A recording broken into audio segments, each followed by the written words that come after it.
서울시가 글로벌 패션 비즈니스 플랫폼으로 자리매김한 2025 FW 서울 패션 위크에 참여할 디자이너 브랜드 모집에 나선다.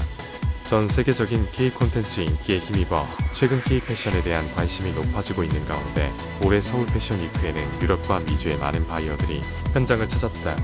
서울 패션 위크를 통해 성사된 국내 브랜드와 해외 바이어 간 수주 상담액은 145억 원에 달했다.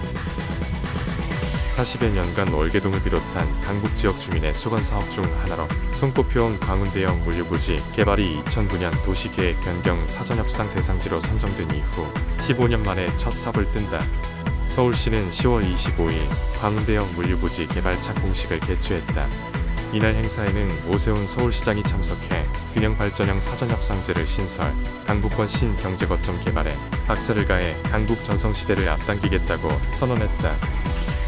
한국과 영국, 일본을 대표하는 유명 콘텐츠 작가들의 창작 노하우를 공유하는 특강부터 글로벌 콘텐츠 시장의 트렌드를 다루는 강연까지 웹툰, 웹소설 등 K 콘텐츠 창작자를 꿈꾸는 지망생들의 역량을 키워주는 행사가 서울에서 열린다. 서울시는 오는 11월 1일부터 2일까지 양일간 서울예술대학교 남산 캠퍼스 및 서울시 상상비즈 아카데미에서 2024 글로벌 창작위크를 처음으로 개최한다고 밝혔다. 원주시는 10월 28일 시청 7층 투자상담실에서 한국지체장애인협회 원주시지회, 공주루 원주, 원주바스타일협회, 대창봉사단과 저소득 장애인 편의시설 및 주거환경 개선을 위한 보금자리 안심케어 협약을 체결했다. 이번 협약으로 각 단체는 장애인들의 안전과 편의를 위해서 자원봉사자 지원, 후원 물품 연계, 전문봉사 지원 등을 수행하게 된다. 원주시는 지난 20일 댄싱 공연장 상설 공연장에서 열린 2024년 제1회 청소년 꾸미룸 한마당을 학생들과 학부모들의 많은 관심 속에 성황리에 마무리했다.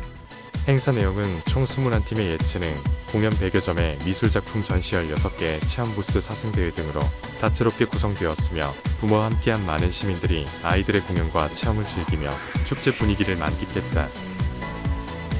동두천시의회는 지난 18일 동두천 고등학교 교사와 학생 22명이 참여한 가운데 의회 견학 프로그램을 진행했다. 이번 견학은 지방의회의 기능을 알리고 학생들이 의회 민주주의와 지방자치에 대한 이해를 높일 수 있도록 마련된 행사였다. 경주시는 지난 25일 시청대회의실에서 젊은 직원들을 대상으로 참여형 워크숍인 찾아가는 인구교육을 실시했다. 이번 교육은 공직자들이 저출산 고령화 문제와 청년 인구 유출 등에 따른 인구 구조의 변화를 이해하고 이에 따른 대응 역량을 강화하기 위해 마련됐다. 광주시가 지난 26일 시청 와스브 광장에서 제2회 광주시 청소년 청년 축제를 개최했다. 이번 축제는 청소년과 청년을 비롯한 광주 시민 모두가 함께 어울리며 소통하고 화합할 수 있는 장을 마련하기 위해 열린다. 2024 경주국제마라톤이 지난 19일 국내외에서 1만 2천여 명이 참가한 가운데 성공적으로 마무리됐다. 이번 대회는 경주시민운동장에서 엘리트 선수들의 출발을 시작으로 성황리에 진행됐다. 올해 대회는 국내 국제 부문에서 뛰어난 기록이 나와 눈길을 끌었다. 경주시가 황리단길 입구와 KTX 경주역의 도시원예를 접목한 에이펙 홍보정원을 조성했다.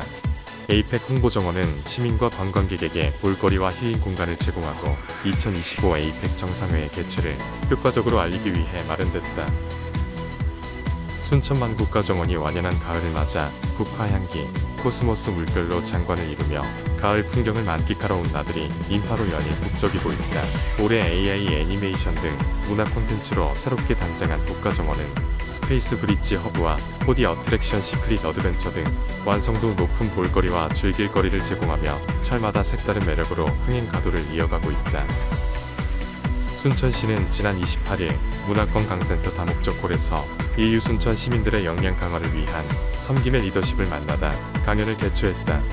특별히 초청된 스웨덴의 오선 국회의원 올레토레 의원은 스웨덴 민주주의 모델인 섬김의 리더십에 대해 강연을 진행하며 섬김의 리더가 되기 위한 방안과 리더의 역할에 대해 공유했다. 이번 음악회는 작년에 이어 두 번째로 열렸으며 산토끼 고장인 이방과 이방면민이 함께 참여하는 어울림이라는 주제로 진행됐다. 성낙인 창녕군수와 이방면민 등 400여 명이 참석해 따스한 햇살과 선선한 가을바람 속에서 특별한 시간을 보냈다. 신안군은 지난 27일 산업통상자원 중소벤처기업위원회 간사 김원희 의원, 한병준 한국전력 광주전 남본부장, 이상주 신안군의회 의장을 비롯한 전남도 목포시, 해남군 신안군의회 의원 등 전남 서남권 관계자 50여 명이 국내 최초로 민간 기업 SKENS가 개발 투자하여 추진하고 있는 해상풍력 해상공사 현장을 방문했다고 밝혔다. 국가유산청 국민유적본부 조선왕릉동부지구관리소는 오는 11월 5일부터 11월 10일까지 매일 2회씩 동구릉에 있는 건월릉 능침을 특별 개방한다. 건월릉은 조선을 건국한 태조의 이성계의 능으로 조선왕릉 중 유일하게 봉분이 억새로 덮여 있다. 이는 태조의 유언에 따라 고향인 함흥의 억새를 옮겨와 봉부를 조성하였기 때문이라고 전해진다. 국가유산청 국립무형유산원은 10월 29일부터 11월 10일까지 덕수궁 덕풍전에서 올해 10주년을 맞은 무형유산 창의공방 레지던시 사업의 참가자, 사인의 작품을 선보이는 성과전시회 찬란을 개최한다. 올해는 국가무형유산 매듭장 이수자 박선희, 화각장 이수자 이종문, 단청장 이수자 안유진, 소목장 이수자 윤순일까지 총 4명의 전승자들이 참가하였으며 찬란을 주제로 한 이번 전시를 통해 각기 다른 기억과 마음을 담아낸 무형유산 작품 12종 24점을 선보인다.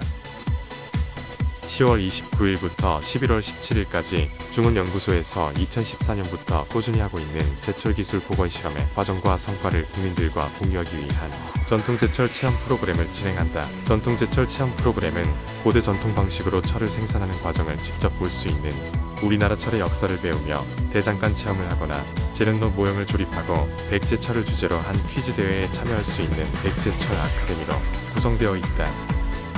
한국을 사랑하는 열정으로 전 세계에 한국의 멋과 아름다움을 알려 외국인 홍보활동가들과 창작자들이 한국에 모여 큰 잔치를 벌인다. 문화체육관광부는 11월 2일 예스24 라이브홀에서 2024 한국문화 큰잔치를 개최한다. 이번 행사는 코리아넷과 K-커뮤니티 페스티벌 유튜브 채널을 통해 전 세계에 생중계하며 특히 올해는 일반 관객 참여도 늘려 수상자들의 자부심과 긍지를 더욱 높인다. 구독과 좋아요는 좋은 뉴스 만드는데 큰 힘이 됩니다.